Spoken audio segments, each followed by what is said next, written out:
I want to play in the NFL. I want a life better than the one I've been living. You gotta save yourself. Because out here, it's every man for themselves. You need a family. I'm hoping you choose to be a part of mine. Because I've already chosen you.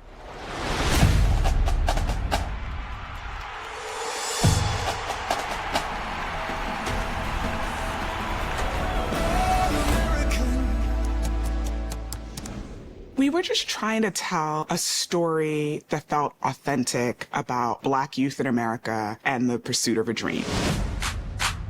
I auditioned in London. I got the call from my agent at like 10 p.m. and I had to be on a flight to LA the next day. I thought I was going to get fired for most of the pilot and like half of season 1. When I had the opportunity to come to Los Angeles, my parents were, of course, very weary and thought that maybe this was a scam, I was gonna get kidnapped. Fortunately for me and them, that didn't happen. I just knew it was good, and I knew that it was a job and that I needed one. So I was very grateful to be working. I was in LA with my dad on the Santa Monica Pier. It was like the most surreal, magical moment to get that news in such an iconic Los Angeles landmark. And then I met the cast. The cast was amazing and talented and youthful and energetic. Everything about the audition process just flowed and matched up, and the synchronicity was crazy. And so I kind of knew that this was where I was going to be for the next few years of my life. I felt like it was the precipice of something big. There was this like palpable chemistry. You could feel that from the very beginning. We've been blessed to have a really fun, cohesive set. We gelled instantly. And then the writing held up, and I knew we had a gift on our hands. I was so excited to learn that I was going to be on the show. It was surreal, truly surreal. My life changed from that point on. I'm obsessed with YA shows, have been since I was a kid, still am as a grown adult. You know, I remember when we met, first day at Little League. Man, I didn't even know you was a girl. That's because I striked your ass out 3 times. Twice, man. You did that twice, 3. right? Man, when I first got the news that I got the role, I was so excited. I loved it. I loved being Coop. I loved bringing that to life. And just giving my girl a platform and all the girls that look like her. I don't want you hanging around that Patience girl anymore. You think Patience is trouble because she's gay? That what makes me trouble, since I'm gay too. It was emotional. It was a little bit of drama. It turned out to be a lot of everything, but the experience was like none other. My very first day, my first episode, we needed them to ad-lib just a birthday song. You know, there was nothing scripted. And so they were like, okay, well, what do you want us to do? I said, put whatever's your spin on Happy Birthday. Happy birthday. And it was happy phenomenal. Birthday, happy birthday, happy birthday, happy birthday, happy. And in that moment, I'm like, oh, okay, so this is easy. I'm like, I just need to give them just a little bit, and then they can take it to another level. And that was literally my first scene on the show. Happy birthday, happy birthday, happy birthday. I was just excited about being able to take this genre, but also honestly reflect what my sons were going through. Everybody's gone to junior high and high school. We've all dealt with bullies. She mean more like having problems with class. What does that look like? If I had a tenth of your talent, bro, I'd say we get this place and bounce.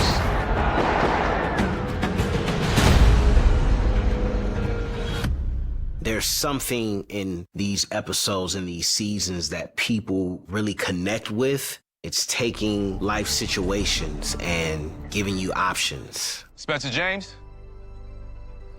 Billy Baker, varsity coach, Beverly High. As a young actor, you watch other actors do scenes, and you can't wait for your turn to say those lines. I needed to come play for me. That was one of those lines, and it was dark and lit.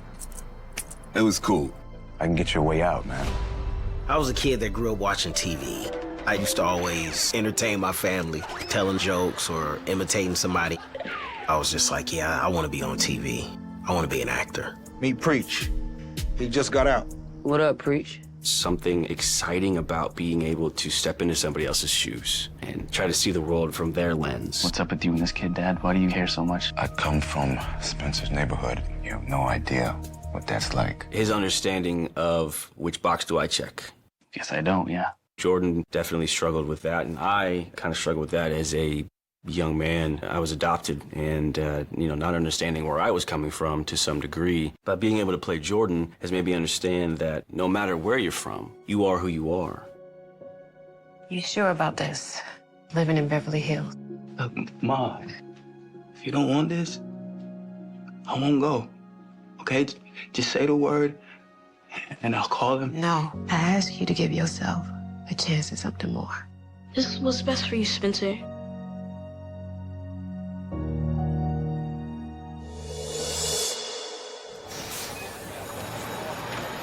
Welcome to Beverly Hills. Being born and raised in Inglewood, California, Los Angeles native, this show I connected with immediately because I went to a predominantly white school and then transferred to Dorsey High School, which is in the inner city. Crips or Bloods? Excuse me? Yo, he's just joking, man. Ignore him. Nah, they sound like a joke to me, bro. Don't be so sensitive. Sensitive. These are stories that I've actually witnessed firsthand. The hell are you doing?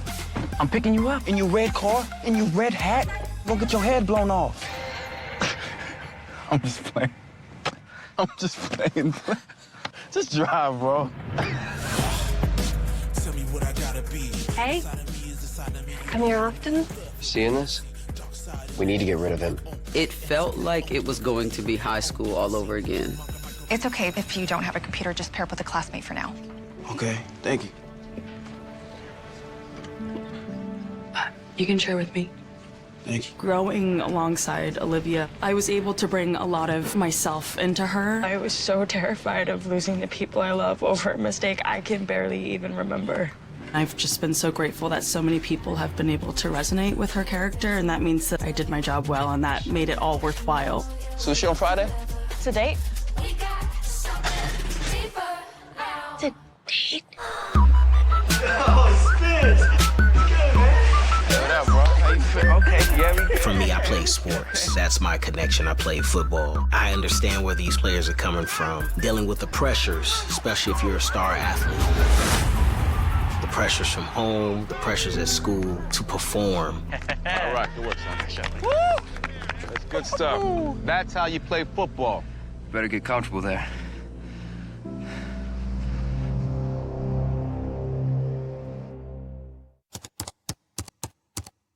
The writers always either have me screaming or crying, so that's like process number one. We are very particular with every single look. Are they underprivileged, or is it super preppy? Does it look like money, or does it look like hand-me-down? I try to sprinkle in pieces that smaller companies design, companies that don't get the light shined on them too often. I try. I wanted to make sure that the music was really authentic to the series, and to do that, that meant really recognizing where we were, that we were in Los Angeles, that we were in South Central, or in Crenshaw. I insisted that whatever we put in that first pilot episode, there was going to be a Nipsey Hussle song.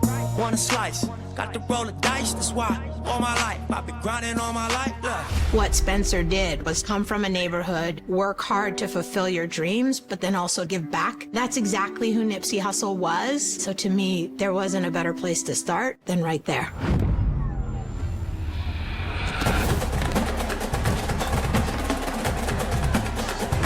The most fun I've ever had was probably any football scene that we ever shot. Please welcome your Beverly High Eagles. Back to my ways.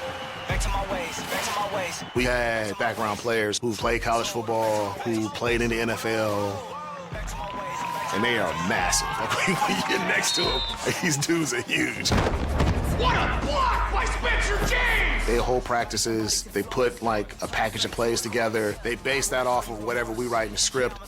If we're like, okay, this is a full game, we might need like 10 plays. They'll organize the 10 plays. They will practice those plays. They will be beautifully orchestrated when the day comes. And then they have doubles for like all of our actors. And shout out to Mike Bailey in particular, because that dude is a baller. I mean, he can really heave that thing 60 yards. Like, he is legit.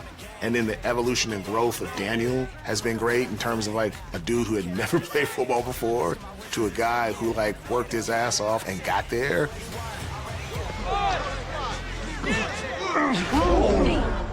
We all got to watch the pilot together too when we were on set, and It was lightning in a bottle. Welcome to Beverly Hills, Spencer. I don't think I had any idea of what it would become or what it would mean to people. I told my reps between season 1 and season 2, I don't want to go out for any other jobs because I feel like this show is coming back. I'd be damned if I let you back down. It was a bold move on my part, but that's just me betting on the show. I was like, okay, this is serious. I just felt really excited that I got to do a show that I would have watched.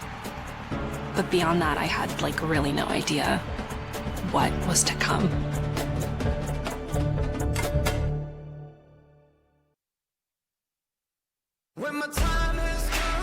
When I first discovered All American, it felt so familiar to me. It made me lean more into my authenticity because people connect with what's real and not what's perfect. Things will never be the same around here. Coming back for season 2, way more people knew who we were and just the energy had shifted. That's just a taste of your new reality. I had people who I really admired start to come up to me and say, I'm a really big fan of the show. It was really cool being called coach outside of the set. Yeah.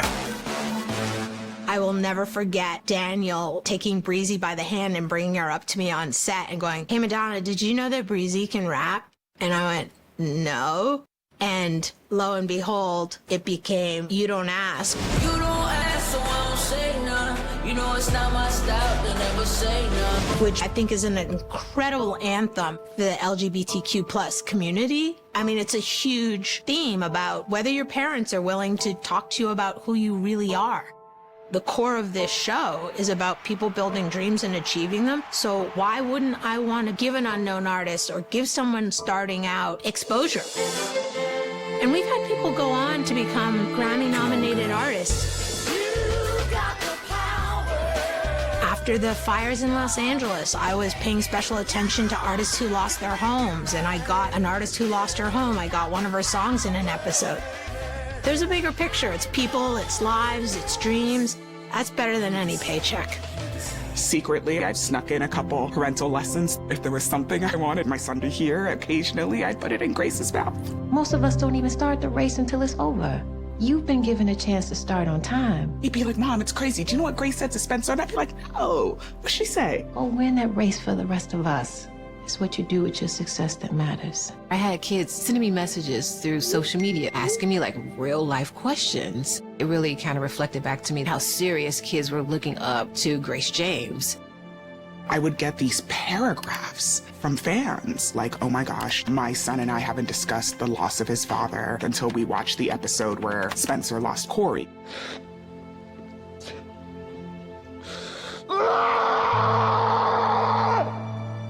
I lost my dad when I was in my 20s, and I'm still processing 20-something years later, and so to hear that something we did was helping families heal was incredible.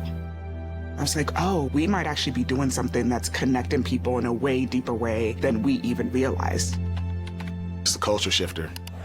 Mothers have told us this show is appointment TV for a mom and her son, or for a dad and his daughter. I've had a ton of single fathers come up to me and say, man, I love that relationship between your daughter. I'm a girl dad, and they totally relate to it. You about to teach me another lesson, huh? We don't see too many black fathers on television as far as fighting for custody of their kids.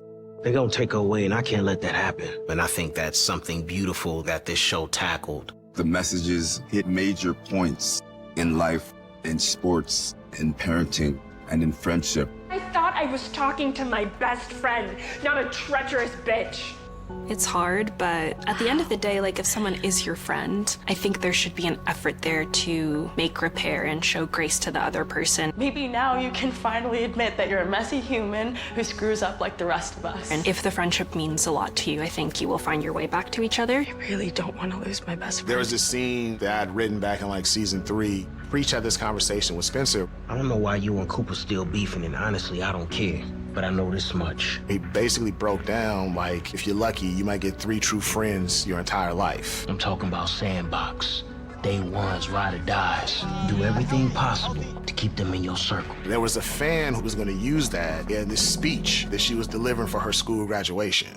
You never know until you kind of release it into the world, the impact that it would have. If you're looking for life, We had teachers reach out to us to tell us they started incorporating it into their classroom, and it changed how they related to their students, and it changed how their students were showing up to class. That was beyond anything we could have imagined. We focused on issues that people in our generation deal with. It's meant to be seen by whoever it's meant to reach.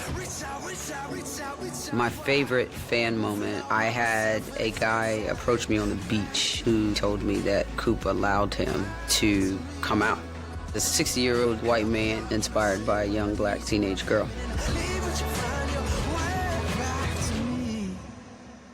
And there was other things like the opioid epidemic and depression. Addiction is a very real disease, and when it takes over, it's a very scary place to be in. I found some pills in my room. What? I was tempted, but it's fine. I threw them away and met with my sponsor, so we can talk about something else. No. Please. It was a flashback moment where Olivia overdoses and Jordan finds her on the couch and then, brings her to the foyer and next thing you know, Billy and Laura come in and they try to revive her. I mean, that was really heavy and so difficult to film, and I just remember feeling like a weight of responsibility, like I want to get this right. I can remember the director on The Wide. The Wide was like, hey, so you can save it, right? But I was just uncontrollably sobbing. That was quite a scene, quite a day, and I can just remember really feeling heavy after that. But there is hope and always a chance to get better. You did it. I just remember filming the scene where she got her 1-year sobriety. That was a really, really beautiful moment. I'm really proud to have played Olivia. And I'm proud of myself, too. There have definitely been times where this show is art imitating life. It's helped me personally, work through and heal through things. Your mom, she suffered from depression. Depression can be hereditary, sweetie. I think the biggest lesson that Layla has taught me is to prioritize my mental health. I'm gonna need help to get through this. And not feel the stigma or shame that I think a lot of people do still feel. Layla Keating, checking myself in. So that was a beautiful lesson she taught me and continues to teach me.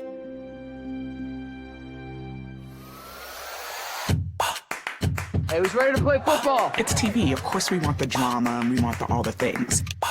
But if we can also show how relationships and friendships heal, how families can heal, how families can come back together. Billy and Laura, the affair, separating, coming back together. If we can show even a slice of that, maybe we're helping the world sort of realize that it's okay to say, I messed up, I'm sorry. I always say I want to create content that leaves the world a better place than how I found it. And when we realized on kind of a mass scale how much that was happening, we were like, this is crazy. And then it's like, we have to keep going. The numbers really started to pop at the end of season 2. And then everybody got locked inside. The man was being treated for COVID-19. And that's when things really took a turn.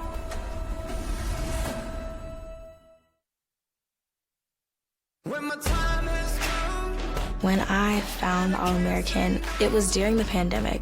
I was in high school and people were very scared. You never forget a show that brings oneness and hope in a time that feels hopeless.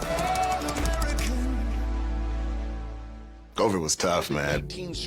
Going through all the testing protocols. We had to go through zoning protocols. Actors got to be in this zone. Crew have to be in this zone. If we ever had an actor who tested positive, we would have to pivot. And sometimes we'd have to pull actors who were available. We'd have to pull scenes from future episodes. We'd have to bring in that director from that episode, and you had to kind of work through all of that stuff. We only had maybe one shutdown, but we were always hit with different actors who would get it. It was one of the most challenging times, but I think one of the greatest rewards is that every step of the way, we always found a pivot. And at the end of the day, it worked. COVID changed the way we did things, but we had to just get right in gear to talk about what was real. The heart of downtown LA. Everyone was like, oh, is there going to be a Black Lives Matter episode? And I'm like, our entire series is taking a stand on Black Lives Matter. Black joy matters, Black dreams matter, Black kids, no matter what neighborhood you come from, matter.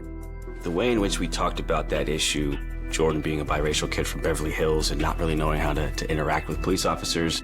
We've done nothing wrong, man. Jordan, this is harassment. That to me was a scene that we did so well. We did it in a way that didn't feel like it was being shoved down your throat as a viewer. Just keep looking at me, all right?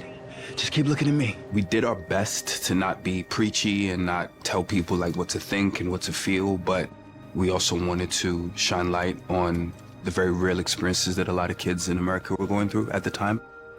If even one person looks at those situations differently and now interacts with Black youth differently, then that's why we do it. Tamika was a 21-year-old girl from South LA. I've been really shy my whole life. When Liv had her podcast, Live the Truth, she taught me how to use my voice. There has to be a better way to serve and protect. That was very healing. Just during those really difficult times, I would have gone crazy if I didn't have an outlet for that. Writers' rooms are super cathartic. We're pulling from personal experiences. It is our therapy in a lot of ways, and anyone is free to sit at the table. We have our support staff, our writers' assistants, assistants to EPs. We'll have them in a room because, and I can't emphasize this enough, best idea wins. We did an episode where the South Crenshaw players and the opposing team take a stand in solidarity. It was one of those moments where you're like, this isn't a TV show. Like, this is a moment. Like, for a moment, I forgot that it was a show. And it was so eloquently done. To this day, like, that moment still has an impact on me. It spoke about things that were very current. I think you need that in society. You need to hold a mirror up as much as you can. These past couple of months have been really hard. So because it's hard, you don't want to do it no more? I didn't say that. It's a show that gives hope. It was very grounded in reality in regards to the challenges you may face, but despite of, you still can overcome. I know you're gonna find a way back out on that field. You always do. My girlfriend is pregnant, Coach.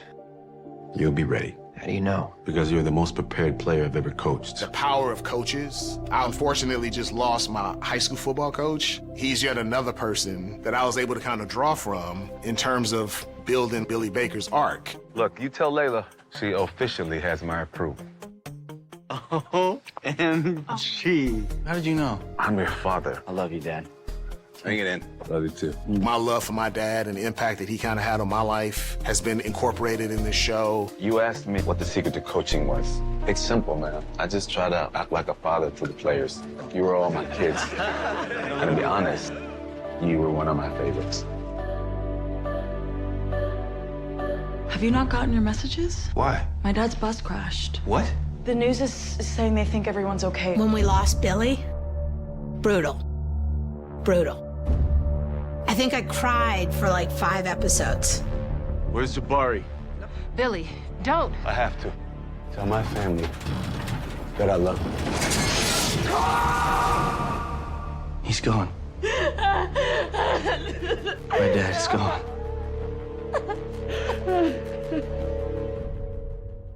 I was fortunate to receive a phone call from Tay before we started that season. Tay really took me under his wing and tried to just show me all the things of this crazy world, this crazy business. Getting the call from him was, I think, more sad than Billy's death for me. I just wanted to tell you some things. Being your coach had become one of the best parts of my life. And I know I'm not your pops, but I do consider you my son. You are my All-American. It was very tough. Tay's an amazing human being and an amazing actor. I'm really close to these people. This was an amazing and very important time of life. And it's nice to be reminded. The scenes where Spencer's struggling with Billy's death, it spread across multiple episodes. You're in this very uncomfortable place for a while. I directed an episode within that too, so I got to be very present for Sam's part of the grieving when she was playing Olivia. Talk to him. In here. Samantha and I are super, super close. I've watched her grow up for 8 years. That's as close to having a daughter as I'm gonna experience. You've been handling everything so well, and I have not been handling my grief well at all. Tay and I had spent 6 years together every day. So when Billy died, I was losing my partner on the show. So my heart was broken. I'm so sorry that you didn't have more time with him. Grieving is not linear, and it felt like I was grieving. I decline Coach Baker's call. My hero, the man who saved my life. I had a scene with Daniel where he screamed at me. I really don't need you on my bumper right now, man. And he punched a hole in the cabinet. Leave me alone! That one for me was kind of like, all right, that I really feel that, like, this isn't fake. Everybody's journey and grief is different. We kept saying, you don't get over it, you learn to live with it. That was the motto. We're not gonna make them get over it. We're gonna create sounds and music that shows how they're gonna live with it. You know, I thought I had to, like, run away and heal alone. Thank you guys for proving me wrong. I love y'all. We love you too. If you don't figure out how to whisper, I can tell you someone who's not gonna love you. Over the last year, I think I've finally gotten to a place where I can think about Dad and not feel my gut plunge. The growth and continued metamorphosis of our other characters were able to happen, inspired by all the things that he had taught them. Raise a hand if, like me, you are shocked but happy that these two finally got their act together after all these years. My heart and soul always made it back to you. You may now kiss your damn bride.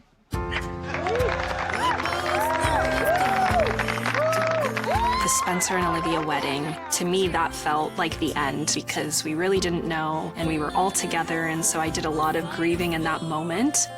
I thought it was done. I watched season 6 and I was like, oh man, I'm gonna miss this show. So when the audition came in, I was shocked and excited. I had auditioned for this show since the pilot. I think it was 8 or so auditions. Finding out that I was gonna be a part of it, I was excited. I wasn't even really nervous. I was just ready to go. I couldn't wait to meet everyone and get on set.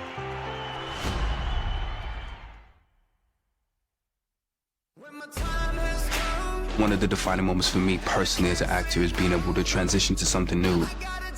I wasn't entirely sure I wanted to be a director until I asked to try it. I'm so glad I took the leap because I was among friends and I was among people that wanted to see me win. I could take risks and it was always met with love. It forced me to evolve in ways that I wasn't prepared for, which is the best way to evolve. Just when I thought the show couldn't give me any more, it gave me some more. Girl, when I tell you I love football, I love football. Blue 32, say go! I'm fresh. I'm the new guy in town. I didn't know how big of a role I had. I think I found out during the table read. I'm like, okay, yeah, I'm in this, okay. I didn't know I was gonna be taking on a lead role like this. We got royalty around here. Coach's son. That explains the power trip. It was tossed around by some people like, oh, you're the new, like, Spencer or whatever. And I'm like, oh, wait, hold on now. I can't be the Spencer. I can't do what Daniel did. But it was cool to find out that me and Antonio are kind of making up for Spencer's role as the new hopeful dreamer. Oh, my bad. Watch where the hell you going, dog. Hey, relax. I said my bad. I thought I'd come in, do a couple episodes, and everybody would move on with their lives. His dad is some big deal crip. He thinks that makes him untouchable. I didn't think that I'd be still sitting here 20, 30 episodes later. I've just been really grateful to play a character like this because he represents a lot of kids in a lot of places, similar to the places I grew up. Clearly, cats like you need to be taught some respect. By who? A brother that's apparently too stupid to graduate? What's up? It's been really cool to have old cast come back and sort of tie the two worlds together. Spencer James. I can't believe I'm actually meeting you right now. I just hoped everybody would be nice. You know, oftentimes you come into a show and it's like, been on for 6, 7 years and cast is burnt out, crew doesn't want to be there anymore, no one cares about the story or the plot. It was beautiful to find that none of those things were true. KJ came in like, I'm from Oakland. Guess I just got the Bay written all over me. No, but your hat does. Oh, yeah. You see the bright colors, the bright patterns. They're loud, they're in your face. He walks around with his head held high. He's very sure of himself. Must be nice knowing everything. He's adapting to this new environment, new friends, and this new football team. I'm from New York. I moved out here for the show. This is my first time ever living on my own. I made this big move, just like KJ. So we're similar in that way. And if I'm not 100% on something, I give myself grace. We're not perfect. We're all human, and KJ is a perfect example of that. I owe you a big apology. I insulted you and made all my teammates hate me. Even though people hurt us and we hurt people, that's not where the story ends. You look like you could use a friend. Amina Sims. I think people underestimate what it's like to have somebody believe in you. How do you know so much about football? I used to play a little. Yeah, why'd you stop? I don't know, I just did. He's not a bad person. He's just a kid with a rough past who's made some mistakes. Does that remind you of anyone? Khalil, you have something very special in you. What would you say if I wanted you to come play for me? That scene was special because it was like the first time someone saw Khalil and believed in Khalil and wanted him to do better and saw more for him than what his circumstances may allow. Yeah, Coach, I'll come play for you. It reminds me of a lot of people over the course of my life that I saw something in me and, wanted to help me do something. We have an opportunity here to build something great. KJ and Cassius have a best friend, brotherly kind of bond, even though they're father and son. Audible into a bubble screen. Ooh, nice, okay. But that's how I am with my dad. We clown on each other, we joke. I see what you're doing. Yeah. My dad is my best friend, and I tried to bring that into KJ. I just want to be certain that I'm putting you in a position to succeed. I love that about Cassius. His ability to learn from his mistakes and do what's best for the people that he loves. I want to be more like Cassius in that respect. Some of his actions are questionable. Are we related to the Bakers? How long have you known about this? All my life. When he finally fought for his family, that's when he really started to become his own man. My son is destined for great things, but his legacy, that's his own. Khalil's often misunderstood. He is very undefinable in so many ways. 0. That's the number I want. It's all yours. Nowhere to go but up from here. I pitched that. That was the second or third pitch I've ever made that actually hit the page. He chose number 0 because 0 is the one character numerically that is undefined. It's a number, but is it really a number? It's time to bounce. Khalil is in the middle of taking a test. What you trying to say? I can't take my son out of school? I get a lot of DMs about how Preach stepped up to the plate to watch out for Khalil. I know where you really from. Teach. You should know my whole get down, partner. He kind of steps back into his old ways to let him know, hey, listen, Street Preach hasn't gone too far. He's still there if you want to push that button. Take it easy, Teach. Don't call the hall monitor on me. When he decides not to support his father, he becomes a man, in my opinion. I can't go with you, Pop. This is more important than some game.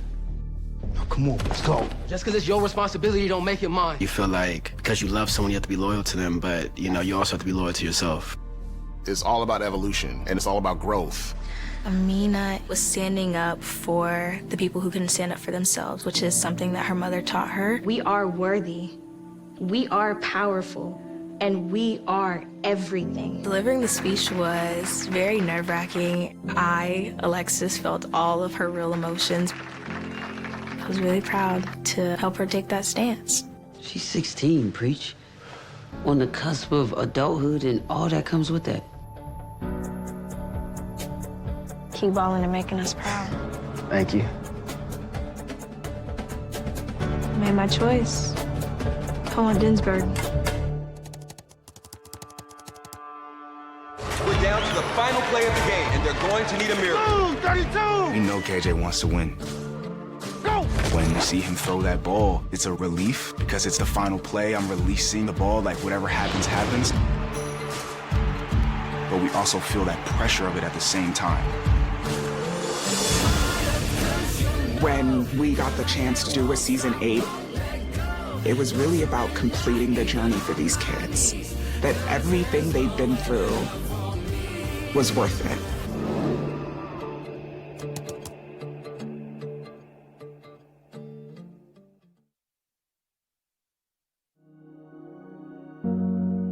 I've been a crying mess for the last 3 weeks. I literally delayed writing the final scene because if I wrote that scene, I was gonna write end of series. I just couldn't write those final 3 words. It was 3:30 in the morning, and so I finally wrote the final scene. And I was crying. My husband was looking at me and he's like, honey, just hit send. And I was just like, oh my gosh, we're really doing this, like we're really ending the series. And then I hit send and slammed closed my laptop like it was gonna implode or something. All Americans family, it's football, and it's the friend vortex. So I really wanted this final chapter to climax in a way where all of those things reach the best version of themselves. There's a lot of turns this year that I didn't see coming when I read these scripts. Some of these characters are going to find themselves in positions that they're not going to see coming. This season challenges Khalil in every way. A lot of skeletons from the past come up. Hi, son. He really has to make some choices about who he is, who he wants to become. It's been you, me, and Dylan against the world since day one. This ain't no different. Today's either going to be one of the best days of my career or one of the biggest mistakes I'll ever make. This season is about Spencer becoming a father himself. That piece is the piece I wanted for him this whole time. We had a severe superhero complex, one of several things that we shared. My favorite storyline with Spencer was learning to put that down, and it helped me put that down a little bit in my own personal life, too. Season 8 for Coop's all about stepping into her power. You and me are gonna rule the world. Damn right we are. There's more law, there's more of a suit and tie, there's a more professional aesthetic. This season is challenging for Jordan because he's met with an incredible opportunity. At the same time, this opportunity may be the downfall for others. If season 7 for Cassius was all about him trying to do right by his father, season 8 is more about doing right by his son. Hey, I'm proud of you, son. The KJ that we all know is very confident, borderline arrogant sometimes. This season, we see a crazy amount of pressure for KJ. He's learning how to persevere through different obstacles that he's never had to deal with. Amina is trying to stand for where her moral compass is pointing. I did the right thing, and I would do it again. Hey, wait. But instead, everyone else's opinions on the choices she's making in her life are very harsh. KJ, it's bad. And I don't know what I'm gonna do in the minute my dad finds out. Come here. She's back! I'm a little scared that I function a little too well on the road without him. What if I'm turning into my dad? I think the really beautiful thing about her journey is that where her mental health is concerned, it wasn't sort of like a storyline that we did and wrapped up in one episode. Every season we see how that evolves. This season, she's reverting back to some of her old patterns, and it's very much about her learning to be vulnerable again and lean on the people closest to her and not sort of take everything on and feel like she has to do that alone. Welcome home. As individuals, we get caught in our own thing of just, it's about me, and it's not. You know, it's about others that may not have the voice to fight. You two sit down. I'm gonna handle this. This season, I think Preach does a good job standing up for people. This year is forcing people to move a little bit out of their comfort zone. Enough! Everyone go to a corner and cool off. There's a huge episode coming up that at the very start of the season, I said to the studio, I was like, I'm just gonna be honest, this is the one I'm gonna fight for. It's important to me that we tell this story. I watched friends, I watched kids I know have to deal with this. I think it's important that we show our kids dealing with it. But I'm not gonna say what it is, I'm gonna let people guess. The fans, they're getting ready to graduate with all of us. Everyone kept saying, it's the last scene in the Crenshaw hallway. That was when I think I finally realized it was coming to an end. There was like a lot of amazing people who have walked those halls. That completely changed the course of my life in really beautiful ways. There are many, many moments that was very accurate to what was happening in our lives. People got married, people got divorced, people had babies, people lost parents. Hey, Layla, thank you for the dance. This week, we did the final read-through. It was like the longest read-through we've ever had because we kept having to like stop and start because people were just crying and tearing up. We were wrapping sets every other day. Which means the wrapping of a writer and a director. It really like moved my heart because these people have been here since the beginning. This place was a very special family. You can't say that about everything you work on. I have a family and I have friends. I was one of the youngest people at the time I came in. I felt like a little caterpillar. Now I feel like I can fly. I will never let go of Spencer. This is the most significant character I've ever played. I'll go on and I'll wear different costumes, but he'll be with me all the time. I don't think our fans are ready for this to end. I don't. I think they will love what's coming, hands down. they will not be ready for the ending. It's game time. Game time. We finished strong.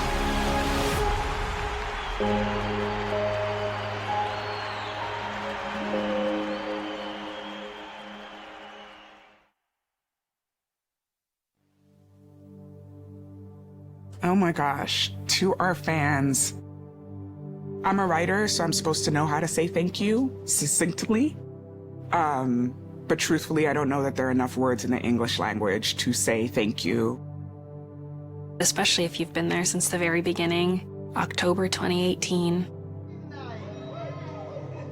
You made this ride so special, and so thank you. Thank you for believing in the show from day one like I did, but also like giving us a shot. Simply thank you from the bottom of my heart for really sticking and staying with us. We filmed during really trying times, but we pushed through, and I am so thankful for your love and your support and your passion. So thank you. Everyone that's ever messaged me or stopped me in the street to tell me a story. Sorry. See, this isn't fair. I was trying not to do this. Hold on, let me finish. This show affected so many people's lives in so many different ways that I never ever could have imagined. It wouldn't exist without you guys, so thank you. When we first came out, we were limping a little bit, and you guys showed up and continue to show up. So thank you. And I hope it continues to live with you forever. Thank you. You guys blew the show up. Truly became a word of mouth success, and it's the reason why we went as many years as we did, so thank you. It just meant the world that you were with us on this ride. No show is perfect, no show is ever gonna get it all right, but I could not be more proud of what we did. And if there's anything to take away is we tried damn hard. All American is you. You are All American. There is no All American without you. So thank you.